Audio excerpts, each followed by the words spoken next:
Después de las declaraciones del presidente Piñera ayer en la noche, de algunas medidas que forman parte de la nueva agenda social, estamos junto al diputado Marcelo Díaz, diputado del Partido Socialista, para evaluar qué le parece, qué se viene, qué debería ocurrir también con la oposición. Bienvenido, diputado, ¿cómo está? Gracias, Bárbara. Bueno, estamos acá en este Estamos. contexto que es complejo. Bueno, el presidente ayer hizo algunos anuncios recogidos de la conversación que él tuvo con presidentes de partidos de oposición. El presidente de su partido no fue. ¿Qué le parece esa decisión? A ver, yo creo que la convocatoria estuvo mal formulada y uno no puede cometer errores en este tipo de cosas, ¿no? ¿Cuál fue el problema? Porque se hizo una convocatoria excluyente, que intentó revertirse ayer en la mañana, pero ya era tarde, yo creo que era difícil hacer una convocatoria, algunos sí, otros no. Pero mira, ¿Alguien había dejado fuera el Partido Comunista? y actores del Frente Amplio, había invitado a algunos actores del Frente Amplio y otros no, después hizo la convocatoria más masiva, pero yo creo que ya eso es agua pasada, el Partido Socialista no puede ni debe restarse al diálogo, nosotros igual dialogamos con el gobierno, hablamos con el ministro Blumel, con el subsecretario Alvarado, estuvimos en contacto, le hicimos llegar nuestras propuestas también desde la bancada, algunas de ellas sentimos que están recogidas en lo que el presidente planteó el día de ayer. Tenemos que seguir en esa conversación, nosotros hemos resuelto como Partido Socialista una propuesta que busca ayudar a encontrar una solución. Solución que tiene que ser bien de fondo. Pero han habido muchas críticas, como podríamos decir quizás fuego amigo, gente cercana a la oposición respecto a la inasistencia de su presidente, más allá de que hubiera ido quizá a oponerse o a plantear un descontento. Sí, pero también otros que pero en el dicen fondo que no restarse el debate. es que no nos estamos restando el debate.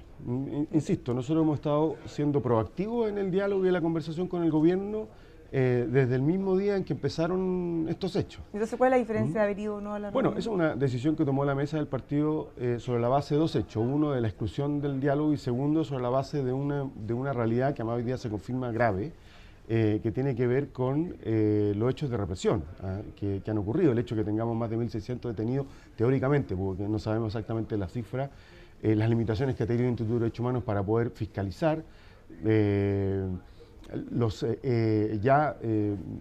sobre 15, si no me equivoco, fallecidos en el marco de estas movilizaciones. Es decir, hay un ¿Ustedes se contexto... suman a esa solicitud del Frente Amplio que se retiren los militares, o sea, que se quite el decreto de estado de emergencia para poder sentarse a conversar? Yo creo, no todavía? o sea, estamos conversando. Evidentemente para nosotros nunca ver militares en la calle va a ser un motivo de satisfacción y de alegría. Entendemos que hay hoy día un problema severo de orden público, que el gobierno perdió el control del orden público y se vio en una situación tan extrema que decretó el estado de emergencia, que tampoco ha sido tan efectivo, porque anoche yo veía a los canales de televisión, después del discurso del presidente, cómo se disolvió de manera absolutamente violenta una manifestación pacífica en Plaza Ñuñoa. En toque de queda. Claro, pero ni siquiera los protocolos para disolver una manifestación de ciudadanos que han infringido el toque de queda, que es una falta, puede hacerse de la forma en que se hizo ayer. Hemos visto exceso de las fuerzas policiales, hemos visto exceso de las fuerzas militares y al mismo tiempo hemos visto hechos de saqueo y vandalismo. Si uno va a sacar a los militares a la calle, bueno, debiese sacarlos no para controlar orden público, sino para defender lo que supuestamente va a ser objeto de ataques que son instalaciones clave, no sé, las estaciones del metro, los centros de abastecimiento, los supermercados, en fin. Yo creo que el gobierno tiene que buscar un camino de normalización de la vida de los chilenos. Esto de tener a millones de chilenos bajo el toque de queda, sin duda es un hecho anormal, es un hecho que altera la vida cotidiana de las personas, pero también somos capaces de comprender que hay un problema de orden público y hay mucha gente que quiere protección. Valparaíso ha sido una ciudad, mi distrito especialmente, pero ahí tenemos ¿no? como una doble mirada, porque por un lado tenemos estos episodios muy violentos que usted menciona, como saqueos, vandalismo, incendios de supermercados, por ejemplo, y por otro lado, en el caso de Valparaíso, el alcalde ha sido muy crítico de la participación de los militares, que de alguna manera, según distintos grupos, eso podría estar provocando más violencia. Entonces, ¿cuál es el punto intermedio? Bueno, es que ¿Hay respaldo o no hay respaldo para tomar una medida como esa? Las Fuerzas Armadas tienen, cuando se decreta un estado de emergencia, protocolos de actuación. Y yo me alegro mucho que los canales de televisión hayan cambiado un poquito el foco y hayan puesto también la mirada en la conducta de las Fuerzas Armadas. Afortunadamente hoy día cada uno es un generador de contenido y hemos podido ver cientos de miles de videos con conductas, unas muy bonitas, por ejemplo, carabineros abrazados con manifestantes y emocionados hasta las lágrimas, y manifestantes haciendo lo que corresponde, manifestándose pacíficamente, pero en otros casos hemos visto excesos. Y esos excesos van a tener que ser investigados y tendrán que ser sancionados aquellos que hayan cometido irregularidades y abusos y atropello a los derechos humanos, porque son agentes del Estado. Lo que no puede ocurrir es que el Instituto de Derechos Humanos, que no es un organismo, no es una ONG, es un organismo creado por ley precisamente para que cumpla estas funciones, le haya sido vedado el acceso a los centros de detención, que hoy día se hable de un eventual centro de tortura en Baquedano. Es decir, hay cosas que son delicadas y que son preocupantes. Bueno, como es también preocupante que se sigan quemando supermercados, que se sigan... Ayer veíamos una imagen dantesca, que era cómo intentaban saquear una tienda de un centro comercial estrellándola con una micro del Transantiago, que era una turba de cientos de personas en Puente Alto. Hay un fenómeno de orden público grave y eso es evidente, y el gobierno tiene que fijar una estrategia que permita ir normalizando esto para que los militares vuelvan a sus cuarteles y se normalice. Ahora, voy a decir las cosas con franqueza.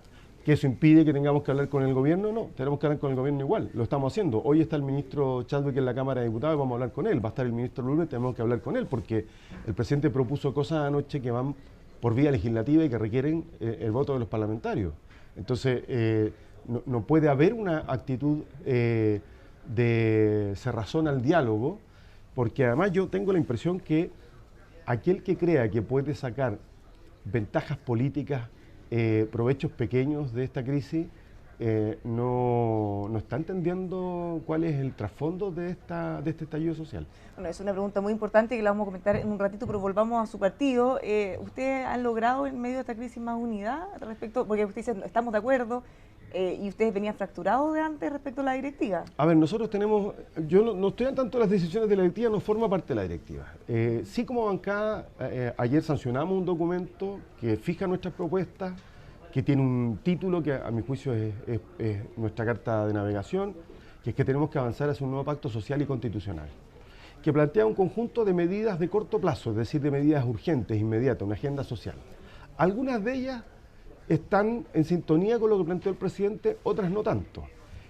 Pero es un buen punto de partida, por lo menos. Mira, a ver, yo lo voy a mirar desde la perspectiva de la buena voluntad. Hay cosas que yo valoro, por ejemplo, que el gobierno por fin haya entendido que no puede tener atada el aumento de las pensiones básicas, solidarias y el aporte previsional a que tengamos acuerdo en la reforma previsional, porque ahí tenemos un desacuerdo.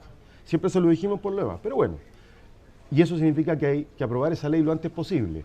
Yo soy partidario que el Congreso no deje de sesionar hasta que no aprobemos esas leyes. Ojalá que lleguen a acuerdos sí o sí, con la forma que sea. Esa es una ley que puede ser despachada en 36 horas, en 24 horas, en 48 horas. Requiere, por ejemplo, que no suspendamos las sesiones. Yo no soy jefe de comité, espero que esto ocurra hoy día y no que esperemos, porque además la semana subsiguiente es distrital. Entonces, yo creo que tenemos que entender que estamos en una situación de emergencia y que por más que tengamos que trabajar en nuestro distrito, la gente no entendería que posterguemos leyes porque estamos recorriendo el territorio. Porque, hay emergencia, hay emergencia y emergencia. Yo espero que haya comprensión de este sentido de urgencia. La exención o disminución de las contribuciones para adultos mayores también me parece una buena medida. La rebaja del alza del 9,2% de las tarifas eléctricas.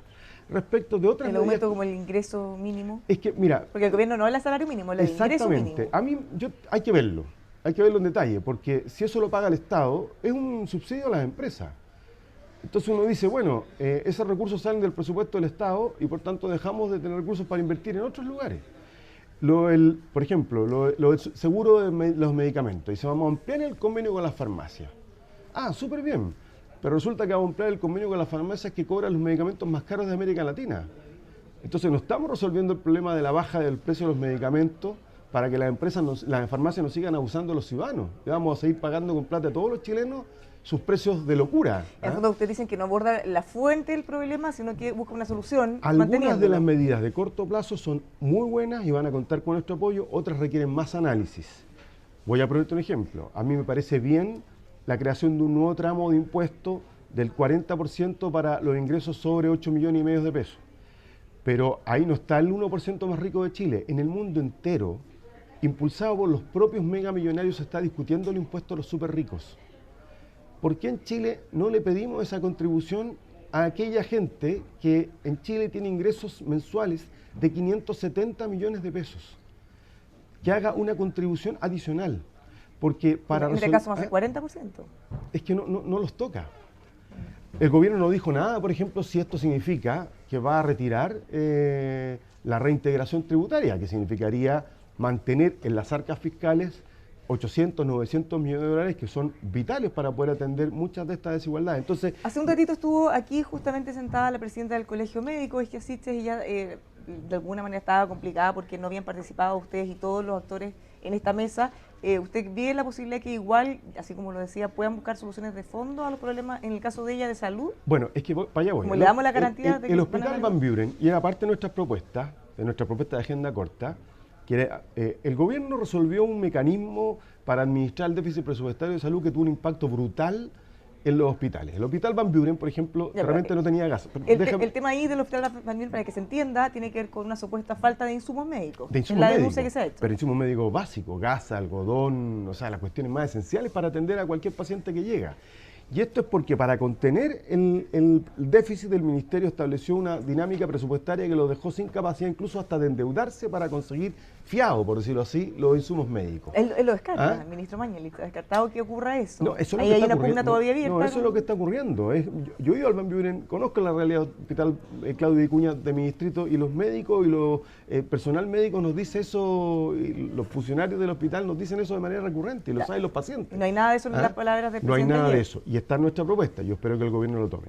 Pero yo quiero quedarme con que, como era una cadena, no da para decirlo todo, pero el presidente habló de mesas de diálogo, y nosotros esperamos que en esas mesas de diálogo podamos discutir los temas de fondo. ¿Cuáles son los temas de fondo? Chile requiere un nuevo pacto social, un nuevo pacto institucional, un nuevo pacto constitucional, porque es el modelo el que perpetúa estas desigualdades. Si lo que vamos a hacer es reformas en el margen para mantener el modelo AFP, no vamos a resolver el problema de injusticia en materia de pensiones. Si no vamos a hacer cambios de fondo, por ejemplo, en materia de transporte público, lo que vamos a hacer es seguir subsidiando empresas que prestan mala calidad del servicio y que además en regiones no se ve, no se oye. Y como tema de fondo, porque hemos visto estas manifestaciones muy masivas y bulladas también, que no tienen un líder ni un petitorio claro.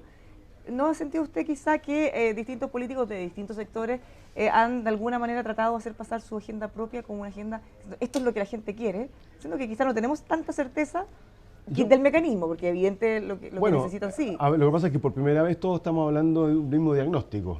El malestar que recorre Chile tiene un nombre. Claro, pero las formas de solucionarlo son muy distintas. Desigualdad. Bueno, pues ya al menos estamos hablando de lo mismo.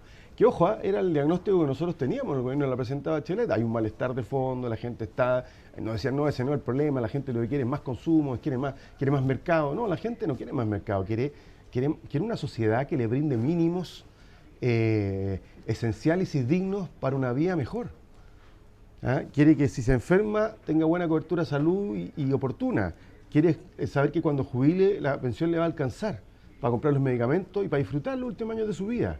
Quiere saber que la educación de sus hijos le va a servir para algo. Eso quiere. Claro, pero el tema de la discusión es que cuando usted dice quieren mejores pensiones, que es evidente lo que todos queremos, algunos dicen que con más AFP se puede lograr, otros dicen que sin AFP. Bueno, pero yo ahí está el problema. Por primera vez yo he escuchado a la derecha y a parlamentarios de derecha, y por eso creo que hay harta sensatez en la derecha y en el Parlamento, no en todos, pero en algunos, especialmente las nuevas generaciones, que entienden que van a tener que abrirse a la incorporación de criterios de solidaridad en un sistema de pensiones. Bueno, ayer se abrían a subir impuestos. Bueno. Incluso decían, pese a que a nosotros no nos gustan esas políticas, estamos abiertos a subir. Eso quiere decir que hay una cierta comprensión que el modelo que teníamos hasta ahora no da. ¿Y qué están dispuestos a hacer ustedes? Porque así como dicen, subir impuestos para el oficialismo muy duro, ¿qué cosa para ustedes sería muy duro? Es que eso... Que quizá podrían estar abiertos. Es que no sé, yo no creo que hay que plantear la conversación en una suerte de intercambio entre gobierno y oposición. No es intercambio, es seguir buscando un acuerdo que de alguna manera deje satisfecho más o menos razonablemente. Bueno, pero lo primero que hay que hacer es, ¿qué quiere la gente? La gente quiere un sistema de pensiones que le asegure pensiones dignas, no quiere más AFP. La gente quiere un sistema de salud, y nosotros tenemos un sistema de salud que le asegure una salud digna y oportuna. Nosotros tenemos hoy día salud para ricos y salud para pobres, y en la salud para ricos, que son la ISAPRE, el 80% de los que se atienden ahí son abusados. Son abusados por la ISAPRE. Apenas el 20% que tiene un colchón económico puede pagar los copagos y va a las mejores clínicas, los demás, el plan que les tocó y lo que les da el plan, y tienen que soportar los copagos y con seguros complementarios, porque si no, entonces hay abuso en toda la línea. Hay una sensación de abuso generalizado, ¿no? Generalizado. No solo en el sector salud, en general en todo. Por eso es que era tan, por supuesto, por eso que era tan importante que ayer aprobáramos en general, ahora empezamos a discutir lo más duro, que es de qué se trata esto, la rebaja a la dieta parlamentaria. ¿Varios años llevaba ese proyecto ahí? Varios años llevaba, y habíamos votado proyectos de acuerdo y muchos se habían opuesto, y ayer se aprobó por arte de birri y birloque por unanimidad. Porque es una señal de empatía, decirle a la gente, mire, sabe, sí nos importa. Hemos construido una sociedad tremendamente desigual, donde la mayoría de los chilenos padece para llegar a fin de mes, mientras las élites, incluidas las autoridades políticas, viven una realidad tremendamente cómoda.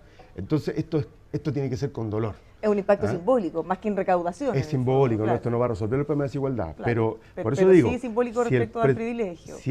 Exactamente, porque la gente puede entender que hay privilegios. Por ejemplo, el privilegio de una persona con discapacidad que tiene un estacionamiento reservado en un supermercado o en un hospital. Ese es un privilegio. Pero un privilegio injustificado es que una autoridad tenga el derecho a pasarse las luces rojas, por ejemplo. Claro. Bueno, en Chile tenemos muchos privilegios injustificados. Y eso hay que erradicarlo. ¿Qué rol debería tener el Partido Socialista? Porque el Partido Socialista, digámoslo, es un partido muy importante en nuestra historia, ha tenido presidentes. ¿Están a la altura? ¿Usted cree que podrían tener un rol protagónico en la solución de estos problemas? Yo pienso que sí. O debería, claro. Que nosotros tenemos, primero, una afirmación que hicimos el día de ayer cuando presentamos esta propuesta, y es que nosotros no vamos a buscar aprovechar esta crisis de la que el gobierno tiene una enorme responsabilidad. ¿Y ustedes? La crisis misma, nosotros también, por supuesto. Yo diría que cada uno tiene su cuota de responsabilidad. Yo he dicho, me he hecho harta autocrítica, pero nosotros siempre hemos estado, yo en lo personal, y he escrito y he presentado proyectos, y lo dije desde el gobierno como ministro, y me siento orgulloso de haber estado en un gobierno que quiso hacer transformaciones más de fondo. Siempre hemos combatido este modelo, pero en la concertación, de la que yo no fui ministro, muchos se compraron el modelo. Y por eso tuvimos este debate entre autoflagelante y autocomplaciente. Yo militaba en los autoflagelantes, porque si este modelo perpetúa esta desigualdad, pero o no tuvimos la fuerza ni la potencia para denunciarlo, o nos terminamos acomodando al modelo, o rindiendo y resignando frente al modelo. Entonces somos también responsables. Entonces el error histórico que cometeríamos ahora es, tres cosas. Uno, pensar que aquí alguien puede salir con ventajas pequeñas. No es el rol del Partido Socialista sacar cuentas menores, sino que es contribuir. En distintos personajes. Yo creo que en algunos hubo la tentación o hay la tentación, a lo mismo no los voy a identificar, pero nosotros no vamos a estar en esa. Segundo, la salida a esta crisis es en el marco de la democracia y del Estado de Derecho. Y ahí nuestra apelación al gobierno a que se haga responsable de las consecuencias de haber decretado estado de emergencia y a que controle que las Fuerzas Armadas de orden y seguridad actúen dentro del marco constitucional y legal de un estado de emergencia. Tercero, que vamos a apoyar todas aquellas medidas de la agenda corta que son evidentemente medidas pertinentes y urgentes, que tenemos toda la disposición de examinar las demás, con ojo crítico, por cierto. Yo no estoy por pasarle otro cheque a las farmacias para que se sigan haciendo millonarios cobrando los medicamentos más caros de América Latina, ¿ya? Y de buena parte del mundo. Esas cosas las tenemos que ver en detalle. Y cuarto, o quinto a esta altura, yo quiero creer que cuando el presidente dijo ayer, vamos a establecer mesas de diálogos para conversar ahí los temas de fondo.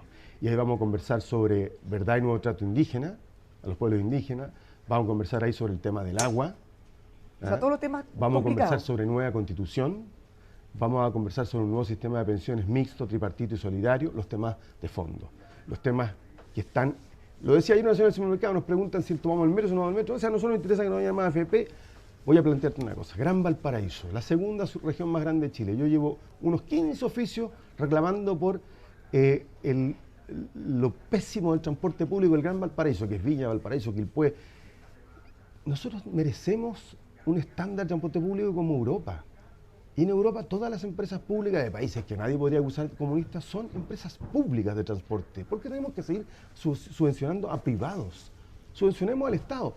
Queremos transporte público para adulto mayor. Es posible hacerlo. ¿Qué le parece el cambio de tono del presidente? ¿O cree que hay un cambio de tono evidente respecto a sus primeras declaraciones, las que vimos ayer en la tarde? Perdón.